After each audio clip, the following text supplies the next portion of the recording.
Hello guys, good evening. Feeling mo ba parang kumikewang yung likuran mo o parang feeling mo ay flat? So magre-repair tayo ngayon at mag-change tayo ng swing arm bearing. So unang gagawin natin is samarin natin yung pang barko-barkong tawag nila dyan eh. So mere sport table of to guys. So yan. Unang tatanggalin natin, yan yung cover niya sa ilalim. So, itong side lang yung ipapakita ko guys para hindi masyadong mataas yung ating video. So, tanggalin na natin yung mga tornilyo na para may access tayo sa pagtanggal ng ating muffler. So, ayan guys. Apat na tornilyo yan guys, dalawa sa kabila, dalawa rin sa kabila. So, ayan. Tanggalin na natin guys. So, pagkatapos naman yan guys is tatanggalin natin yung kanyang muffler. So, number 12 pala na socket wrench yung gagamitin natin na pantanggal ng mga nut ng ating muffler. So, madali yung trabaho natin guys pag may power tool tayo. Madali lang yung pagtanggal ng mga tornilyo kahit matigas yan. Kasi impact wrench yung gamit natin guys. So ayan, tatanggalin natin. So advice lang sa may bibili ng motor, mas mabuti na alamin niya yung motor nyo at kayo na rin yung mag-maintain para makatipid din kayo sa labor.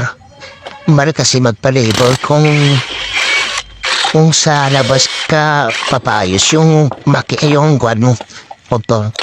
So ayan guys, tinanggal natin yung muffler natin guys. So next naman guys yung ating rear na brake, kasi nakatabit yan sa ating swing arm. Nakalusot yan mahirapan tayo pagtanggal ng swing arm kung hindi natin tatanggalin yung cable ng ating rear na brake.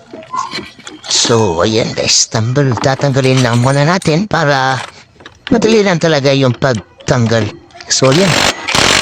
Sa mga pala guys is number 14 na nut. So number 14 din na socket. So yan. Nang iba dyan matigas yun pagtanggal, sa akin lambot lang guys kasi minimaintain natin yan eh.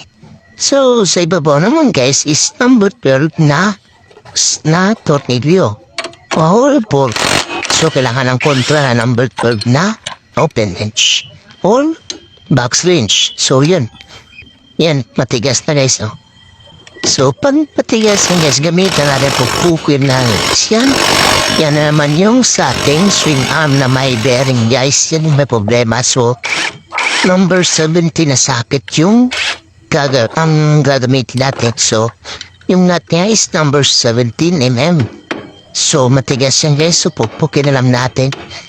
So gamitan lang natin ng mahabang star screw lang guys kasi wala tayong ibang pang-tusok guys. So see yun niya guys oh. So lagyan pagtanggal rin guys, lagyan talaga natin ng harang sa ilalim para hindi mahulog yung ating kalahati ng ating motor kasi hiniwalay natin eh. So yun na ating swing arm guys. Yan yung bearing yung tatanggalin natin guys. So pukpuk lang ng pukpuk. Sasama rin yung niya sa loob yan guys. May bushing yan. Bushing pala yan guys. Oh. Ayun, tanggal na natin. So wala na talaga. Kalog-kalog na yung ating bearing guys. Kaya pag kasi nakatapak ka dun sa may puting din niya sa highway guys, feeling mo is parang gigewang or parang flat. Ilang beses na akong bumabalis, tingnan ko yung aking kulong kung flat, hindi naman flat. So yan, linisan natin. Anti-corrosion is ito ating WD-40. Tapos lagyan natin ng grasa guys para mas manaling pumasok yung ating bearings. So yan. Kasi rasa rin pag night time. So yan guys. Number pala ng ating bearing dito guys is 6003. Ayan, dalawang bearing. Brand new, pangalawang palit ko na yan guys. Ako lang talaga nagpapalit ang bearing ng aking swing arm. So yan.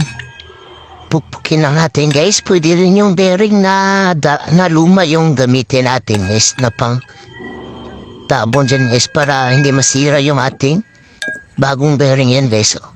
Para plain na plain talaga yung pagpukpuk mo. Hindi madamage at ma-stress yung ating bearing. So, yan. Yan, lagyan na natin ang ating bushing ng klasa. Ang iba dyan na motor guys is rubber bushing sa kanila, hindi bearing. So sa Mio, sa Yamaha, ewan ko sa ibang Yamaha kung rubber bushing ba. So, yan. Yan yung sa harapan. So, yung kuha na lang. Lumang bearing na lang yung gagamitin natin. So, ayan. Flat surface na guys. Pwede na. So, kakabit na natin. So, ganoon yung pagkabit guys. Muna yung sa baba. Para imitan ibang balance. So, number 12. Number 14. Saka, ilak na natin. So, madali lang tignan guys. Pero mahirap yan. Kasi isa lang wala nag-a-assist guys. So yan. Tapos after nyan guys, higpit na tayo.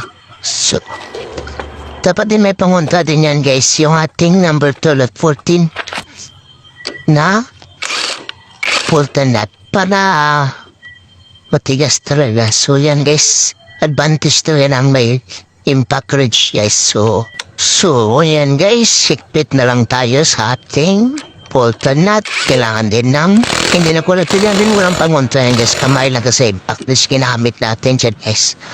So yan lang mga guys. So sana may natutunan tayo dito.